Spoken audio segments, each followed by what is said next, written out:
शिक्षा उस शेरनी का दूध है, जो इसे पिया है वो दहाड़ा है। और आप अगर दहाड़ना चाहते हैं तो शिक्षा के सिवा कोई रास्ता नहीं है आपको, फिर सब हर कदम पे लोग आपको दबा। कलाम साहब ने भी कहा था कि किसी देश का भविष्य किसी कॉलेज के अंतिम बेंच पर बैठा हुआ विद्यार्थी के देख क्या बता सकते हैं। गरीबी होना कोई पाप नहीं है। एक रेस के घोड़ा को अगर आप देखिएगा ना, तो रेस पे घोड़े पे जो बैठा होता है घोड़सवार, उस घोड़े को बहुत मारता है, इतना तकलीफ देता है कि घोड़ा को समझ में नहीं आता है कि हमको तकलीफ क्यों दे रहा है। लेकिन रियलिटी में देखिएगा ना, तो उसका मालिक उस घोड़े को जिताना चाहता है।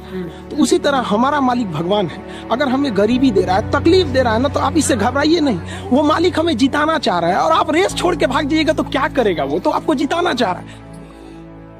आप अगर कोई मूवी देखती हैं तो आपको 2 से ढाई घंटे की मूवी बड़ी अच्छे से याद हो जाती है। लेकिन आप कभी गौर कीजिएगा कि उस मूवी को बनाने वाला डायरेक्टर उस 2 घंटे की मूवी के लिए 2 साल से मेहनत कर रहा था, तब तो आपको याद हो गया ना। तो उसी तरह की स्टूडेंट जो होता है ना, उसके मेहनत को कम करने के लिए एक टीचर को मेहनत करना पड़ेगा, उसे प्रेजेंटेशन देना पड़ेगा, उसे अपनी भाषा में बताना पड़ेगा कि एक लड़का जो है वो भोजपुरी बेल्ट का है। भोजपुरी वालों को तो पहले ये लगता है कि हम बहुत पीछे हैं। अरे भाई, तुम नहीं पीछे हो। जितना एक CBSE ICSE बोर्ड का जानता है उतना ही तुम जानते हो। बल्कि ये जो गांव के लड़के ये ज्यादा मेहनत करते हैं, 20-20 किलोमीटर साइकिल चला के आते हैं। किसी शहर के लड़के के लिए पॉसिबल नहीं है उतना, तो ये ज्यादा मेहनत करते हैं। तो इनके लिए क्या होता है ना कि इनके पास सुविधाएं। स्टूडेंट्स की सफलता में 3 चीज का योगदान होता है। एक उनके गार्जियन का योगदान होता है। गार्जियन को भी हर पल उसको डर बना के रखना चाहिए कि भैया तुम पढ़ो इसको। दूसरा, टीचर्स का होना चाहिए। टीचर्स उसके अंदर फ्रेंडली होने चाहिए, अच्छे से समझाना चाहिए, और खुद स्टूडेंट्स का।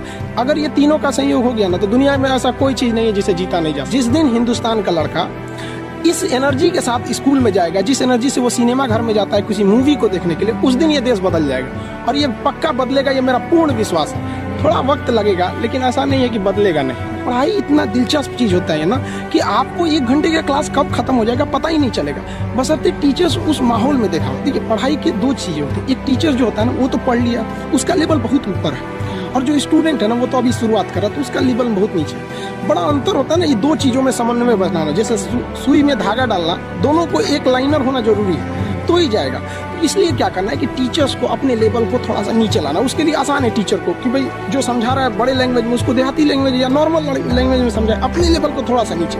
और लड़के का भी ये कर्तव्य बनता है, माँ बाप का भी कर्तव्य बनता है कि उसको हमेशा प्रेरित करेंगे, थोड़ा सा तुम घर से थोड़ा सा मेहनत करके आओ इसमें, कि सर आज क्या पढ़ाने वाले हैं। जैसे ये हो जाएगा फिर कोई समस्या नहीं आएगी। तो टीचर स्टूडेंट दोनों की ओर से होना चाहिए इस चीज़ को। लेकिन टीचर को समझना चाहिए कि आप पढ़े लिखे हैं, आपसे गलती ना हो। इसलिए आप लड़कों को उनकी कमजोरी तक में बताएं। यहाँ पर बहुत से लड़के होते हैं वो तो सवाल ही नहीं पूछ पाते हैं डर के मारे। ये नहीं होना चाहिए, क्योंकि वो टीचर को टीचर समझ रहा है। लेकिन अगर टीचर को जिस दिन वो दोस्त समझने लगेगा ना, वो सवाल पूछेगा। और अगर वो सवाल नहीं पूछ रहा है तो आप क्या कर रहे हैं? 130 करोड़ जनसंख्या में आप एक मानव संसाधन को खराब कर रहे हैं अपने विद्यालय में बैठा के। वो सवाल नहीं पूछा तो क्या करेंगे? मेरे लाइफ का एक ही प्लान है कि भाई जो स्टूडेंट्स है ना, स्टूडेंट्स ये इस देश को बदल सकते हैं। आज़ादी से पहले अगर आप गौर कीजिएगा ना, तो देश को बदला था वकीलों ने मिलकर।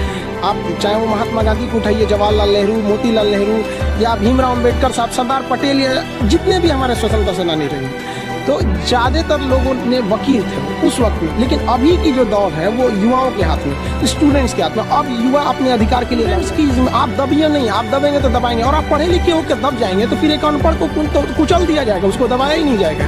तो अब स्टूडेंट्स जाग गया है, अब स्टूडेंट्स को कोई नहीं रोक सकता। आगे वाले देश का भविष्य वही है। और हमारे कलाम साहब ने भी कहा था कि किसी देश का भविष्य किसी कॉलेज के अंतिम बेंच पर बैठा हुआ विद्यार्थी के देखकर। स्टूडेंट सरकारी स्कूल में पढ़ने जाता है तो आपको क्या लगता है उसको कितना नॉलेज मिलेगा? वो 1 घंटा बैठेगा तो 1 घंटा में कितना नॉलेज गेन करता है? तो वहाँ एक कॉलेज के मैनेजमेंट की भी गलती है, और स्टूडेंट्स में भी है कि भाई देखिए, आप कॉलेज नहीं जाइएगा तो फिर स्कूल और कॉलेज जो होता है ना, माँ का दूध होता है, और ये सबके लिए जरूरी होता है।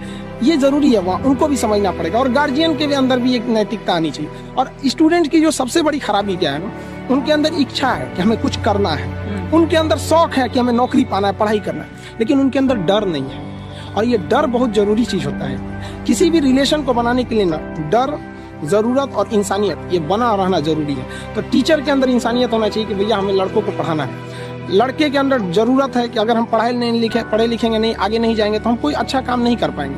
और डर तो सबसे ज्यादा जरूरत है उसके जॉब की या किसी चीज का। डर तो होना जरूरी है कि अगर नहीं पढ़ेंगे तो समाज में हमको एकदम पीछे कर दिया जाएगा। तो स्टूडेंट के अंदर ना अभी डर नहीं रहा, कर अरे क्या दिक्कत है, अगली बार फिर भर देंगे फॉर्म, फिर कर देंगे, ये कर देंगे। और गार्जियन भी नहीं पूछता है उससे कि इस साल रिजल्ट नहीं हुआ तो क्यों नहीं हुआ। लड़का एग्जाम देने जाता है ना तो उसको पता चल जाता है एग्जामिनेशन हॉल में कि मेरा रिजल्ट होगा या नहीं होगा, और ये रियलिटी है। अगर आप वेट कर रहे हैं ना तो समझिए कि आपकी संभावना कम है रिजल्ट होने की, क्योंकि जिनका रिजल्ट होता है वो एग्जामिनेशन हॉल में जब जाता है, और जब लड़का फेल होता है ना तो एक बहाना खोजने लगता है, ये प्रॉब्लम था, तबीयत ठीक नहीं थी, ऐसा हो गया, जबकि ऐसा चीज़ नहीं है। आप शुरुआत से ही गलती करते आ रहे हैं। ये लड़कों की भी भावना है, उनको भी अपने चेंज करना चाहिए इस सोच को। ये भी होना कोई पाप नहीं है। एक रेस के घोड़ा को अगर आप देखिएगा ना तो रेस पे घोड़ा पे ना, घोड़े पे जो बैठा होता है घोड़सवार, उस घोड़े को बहुत मारता है, इतना तकलीफ देता है कि घोड़ा को समझ में नहीं आता है कि हमको तकलीफ क्यों दे रहा है। लेकिन रियलिटी में देखिएगा ना तो उसका मालिक उस घोड़े को जिताना चाहता है। तो उसी तरह हमारा मालिक भगवान है। अगर हमें गरीबी दे रहा है, तकलीफ दे रहा है ना, तो आप इससे घबराइए नहीं। वो मालिक हमें जिताना चाह रहा है, और आप रेस छोड़ के भाग जाइएगा तो क्या करेगा? वो तो आपको जिताना चाह रहा है। तो गरीबी कोई नहीं। हम लोग खुद जब अपनी स्टूडेंट लाइफ में थे तो हम लोग उसमें गुरुद्वारा में जाके खाना खाए थे। ये हालत था हम लोग का। इसीलिए हम भी अब कभी कभी जहाँ पे मतलब फ्री डोनेशन में नहीं, समाज सेवी लोग खाना खिला देते हैं, उतना घर से हम लोग कभी कुछ नहीं था, तो वहाँ जाके खाना खा लेते थे। इसीलिए अब जब आदमी के पास है तो हम लोग भी थोड़ा अनाथ आश्रम या ऐसे चीज़ों पे हेल्प कर देते हैं। तो ऐसा नहीं है कि हम लोग भी बहुत बड़े घर से आए थे लोग, ऐसा नहीं है। तो गरीबी कोई बाधा नहीं उत्पन्न करती है, लेकिन अगर आपके दिमाग में बैठ जाएगा हम गरीब हैं, कुछ नहीं कर सकते, ये सोच, अगर एक डॉक्टर ये सोचने लगे ना कि हम डॉक्टर हैं तो फिर मरीज का अच्छा से इलाज नहीं कर पाएगा। अगर डॉक्टर ये सोचे ना कि हम भी मरीज हैं और ये सोच के वो इंजेक्शन लगाए कि हम अपने को लगा रहे हैं, तो फिर उस मरीज को थोड़ा कम दर्द हो। तो टीचर जब ये सोच के पढ़ाने लगेगा ना कि हम टीचर हैं, तो फिर स्टूडेंट को समझने में दिक्कत आ जाएगी। तो टीचर को ये सोचना चाहिए ना कि हम भी आ जाए एक स्टूडेंट की तरह ही, और एकदम मिनिमम भाषा, मतलब एकदम नॉर्मल भाषा में उसे समझ। जहाँ तक बात कहें ना कि सीबीएसई बोर्ड या जो बड़े लोग होते हैं उनके बच्चे अच्छे, तो देखिए एक बात बताते हैं, हथियार कितना भी खतरनाक और बड़ा क्यों ना हो जाए, चलाने वाला खतरनाक होना चाहिए। तो कॉलेज और स्कूल कितना भी अच्छा क्यों ना हो, पढ़ने वाला स्टूडेंट के अंदर मेहनत होना चाहिए।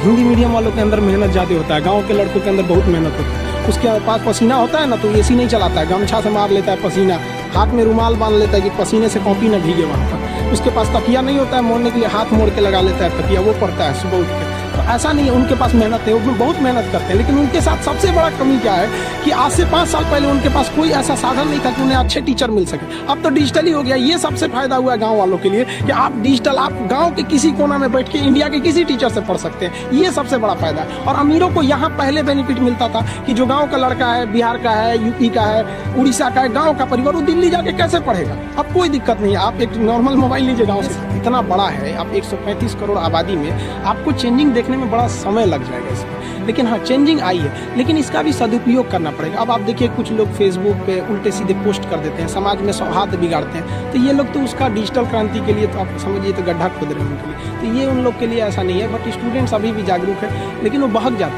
जाता है पढ़ने के लिए यूट्यूब फेसबुक में गायब हो जाता है। ये उनको अपने आप पे थोड़ा सा कंट्रोल रखना पड़ेगा।